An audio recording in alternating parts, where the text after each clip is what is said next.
धडी सेवा दृढ देई नाम स्मरण घडो संत समागम वावगाची भ्रमण को देवा।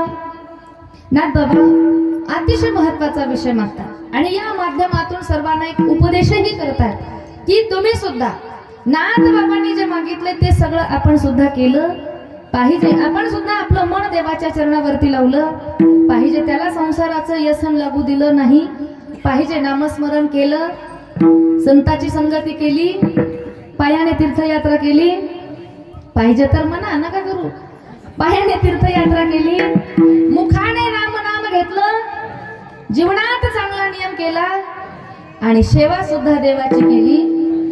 अशी वेळोवेळा संतांनी आपल्याला सांगितलंय की हे सगळं तुमच्या जीवनामध्ये सुद्धा तुम्ही कधी पाय पडून सांगितलंय, कधी हात जोडून सांगितलंय, कधी सायास करून सांगितलंय, कधी तीक्ष्ण उत्तर वापरून सुद्धा वैतागले अक्षरशः नाथ बाबा। किती सांगू तरी न ऐकती पुढे सिंदळीचे रडतील, नाथ महाराजांची भाषा आहे। तीक्ष्ण उत्तराचाही वापर केले आणि एवढा सांगून सुद्धा जर समाज ऐकतच नसेल मग नाथ बाबाला म्हणावंच लागलं गड्या, हे जरी नाही कालं मग दुसरा येईल, हे जरी नाही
लक्षात ठेवायचं सुंदर असं लोकांचे चेहरे कीर्तन या ठिकाणी झालेलं आहे। कधी आपल्या सर्वांच्या गुरुवर्य शारदाताई मापारी किती जीव तोड यांनी सुंदर असं कीर्तन सेवा या ठिकाणी दिलेली आहे।